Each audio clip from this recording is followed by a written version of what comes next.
Good morning, friends. It's Monday. It's the second week of March.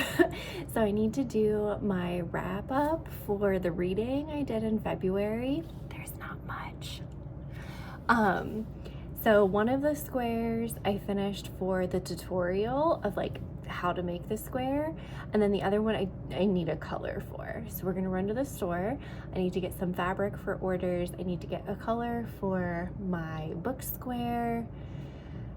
And okay, I have a project. There's this area, this is like messy, okay, but there's this area under the stairs where we keep the water bowl.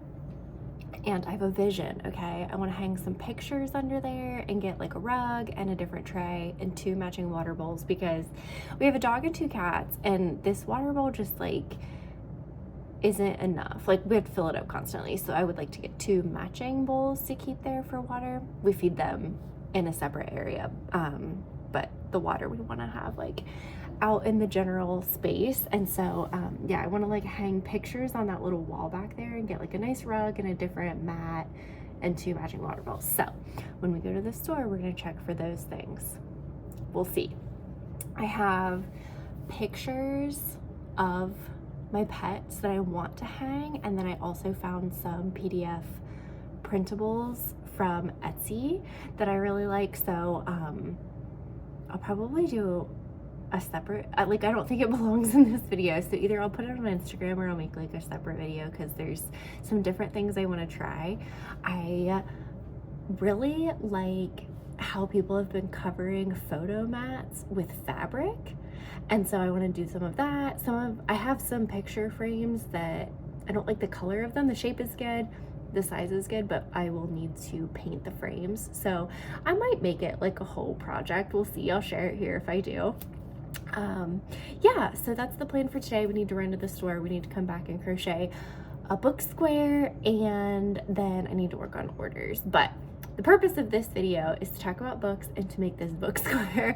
So we're gonna start there. Let's go.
We did it. We got the yarn, I got the fabric, I got the bowls for the water station, and I'm like really excited because they're a little different. Yeah, so now let's head home. Let's make our book square, and then I'm going to jump into orders after that.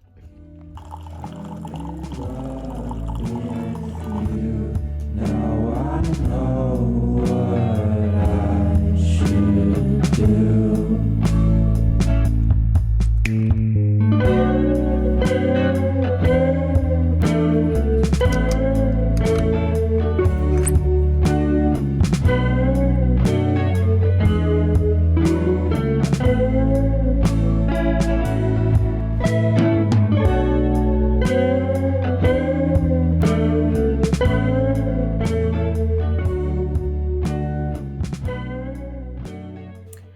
Hi friends, so we're home.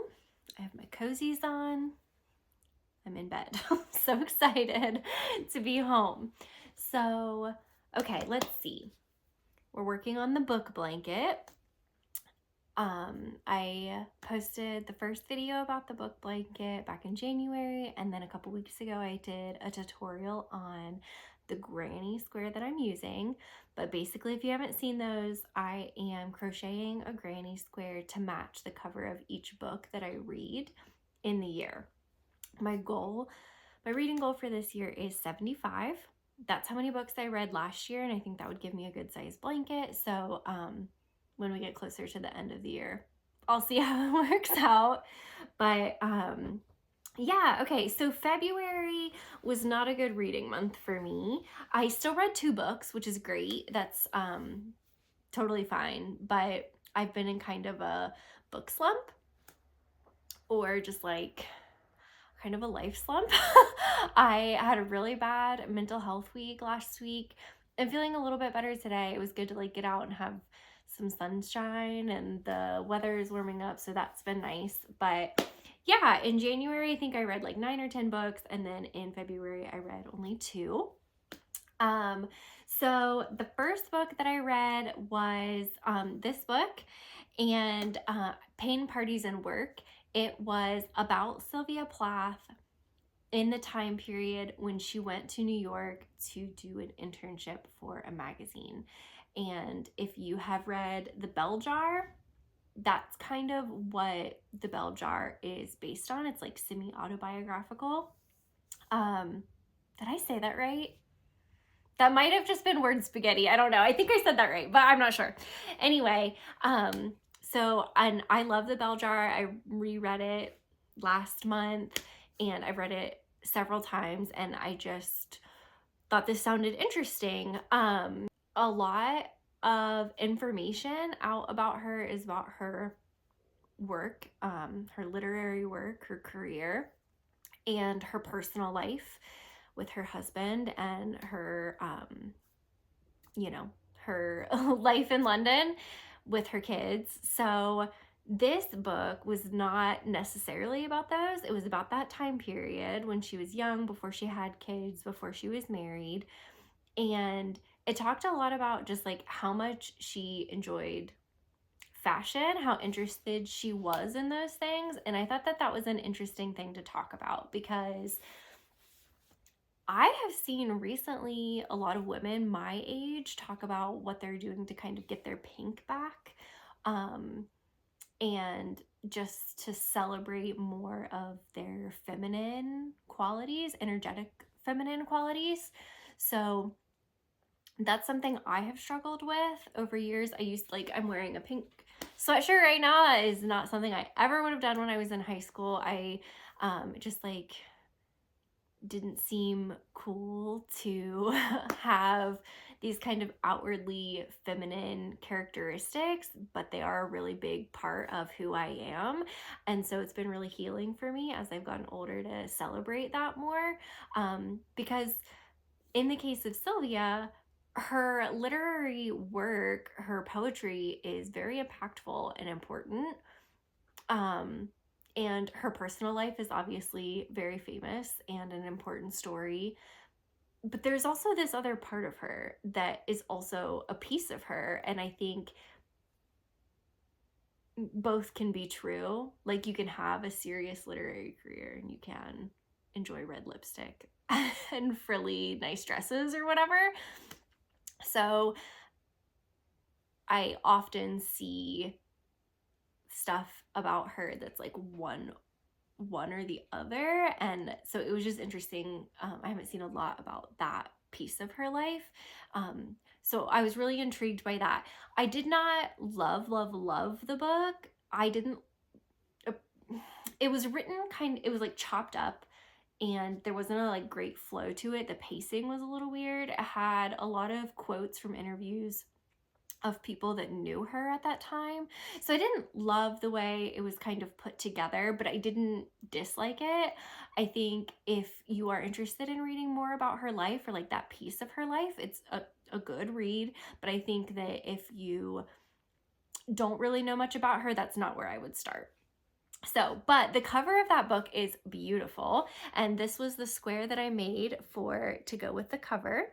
It is the square I made in the tutorial video that I posted. So if you go back and want to make a square like this, or crochet a book blanket with me this year, this is the square that's in the tutorial. So that's the first book that I finished in February.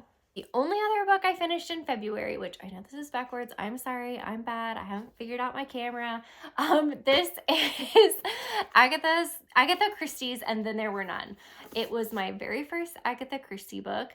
I loved it. I listened to it as an audiobook and I read some of the physical. Before I get into it, that is one tip I have. So like last year I read 75 books. I talked about that in my video that I did when I introduced the idea of the book blanket. And some people, you know, said something to me about like, that's a lot of books. And it's funny because like a lot of my friends read more than I do. So it didn't seem like that much to me. But if you are interested in reading more, like if that is a goal for you, a tip that I have is to switch back and forth between audio and physical.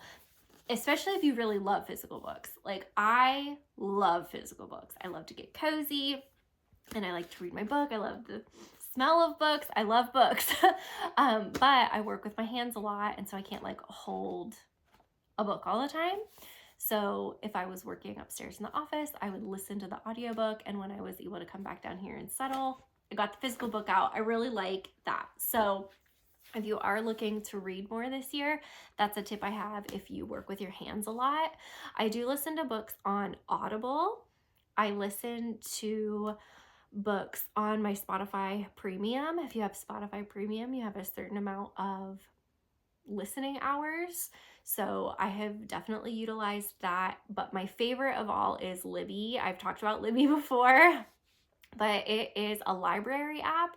So you get in and you put in your existing library card and you can listen to audiobooks or borrow e-reader books. So I have a Kindle right now. I know a lot of people are switching over to Kobo. I hope I said that right. Kobo. So I know that if you get an e-reader book in Libby, you can have it sent to your Kindle. I'm not sure if it works the same for Kobo or not. So if you know, let me know because I am curious about that. But yeah, so this is like the ultimate murder mystery dinner party.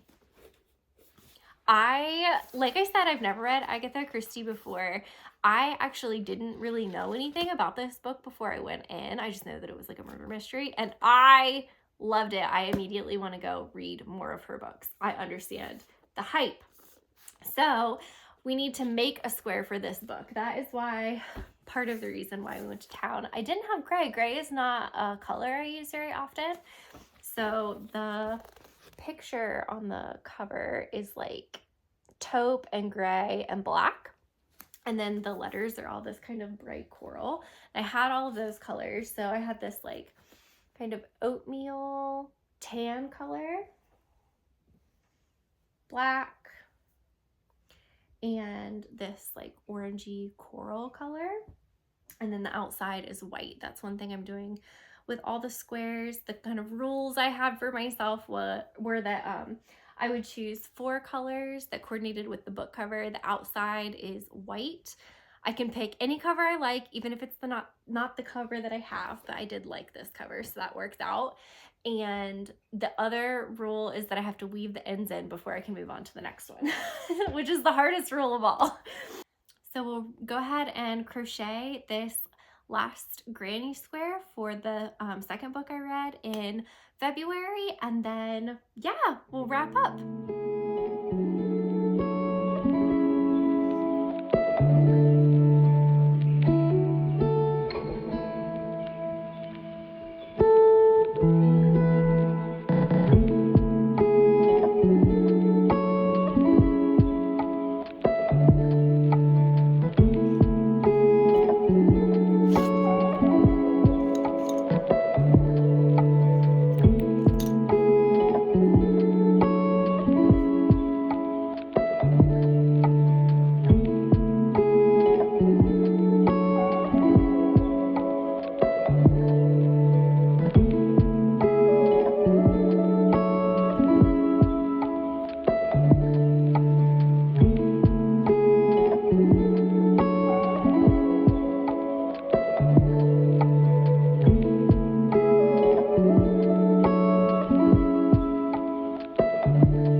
okay?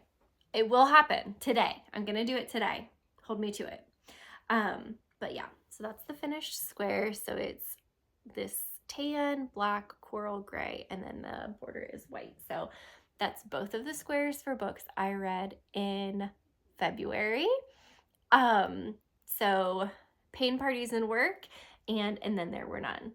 I started several other books. I just didn't get them finished. So maybe March will be the month for those books. Right now I'm about halfway through The Handmaid's Tale. I've never watched the show. And like I know what it's about because I see a lot of like clips of it or whatever, but the book seems different than the show.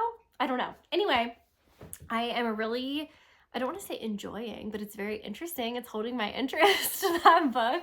And I also started If We Were Villains, and I've started The Third Gilmore Girl, and I've started The Picture of Dorian Gray. So hopefully some of those are in my March wrap up and they have squares by the end of the month.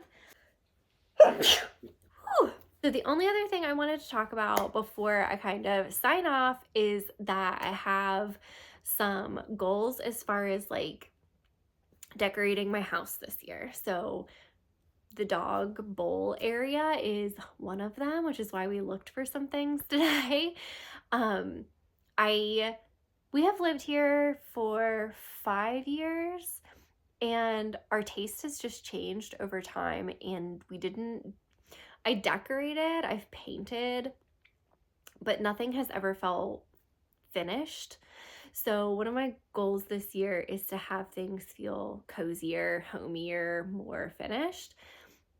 And I've decided to go about it quarterly and then pick a few small spaces that are easy to accomplish. So the little pet area is a small space that's easy to accomplish. So I think my plan will be to put that together in a video and also talk to you about the other goals I have for home decor, because I've decided to break it up into quarterly goals. And that is also relevant because I want to share more tutorials here on YouTube. I really enjoy sewing. I just made this quilt for behind the bed. That was really fun. I've been working on our bedroom a little bit, but pillowcases is a big one. So I made this pillowcase that has the 3 different fabrics, and then I made this quilted sham with the ruffle, and then the back is like the envelope where you slide it in the center. So that is something that will be coming, both different types of pillowcases, and I have some other pillowcase ideas also. I really love the look of mismatched bedding, but I can't spend $60 on, 10 different types of sheets and pillowcases and like whatever else to get the look. So this is one way I have been working on kind of getting the eclectic look that I want, is making individual pieces like this to mix together. So that is something that will be coming up in the next couple of months, along with my book blanket updates and some market prep, because my first market is in a little under 2 months. So I really need to get moving on inventory, and I have a lot of fun ideas for that. So thank you guys for being here. I will link the book square tutorial below if you want to crochet along with me. I did try and slow it down so that it's pretty beginner friendly. We used double crochet and treble crochet. I think those were a chain. I think those are the only stitches that we are using in it, but I did try and slow it down so that if you're new to crochet, you should be able to follow along. Hi, Gus. You gonna come say hi? So this is Gus. It's really funny. So we got Gus in January. If you know what book that's from, let me know. I named them before we really got to know them because they were kittens. And now that they're a little bit older, I feel like they definitely would have made a better Charlie and Nora, but oh well. Okay, bye guys. Thank you for being here.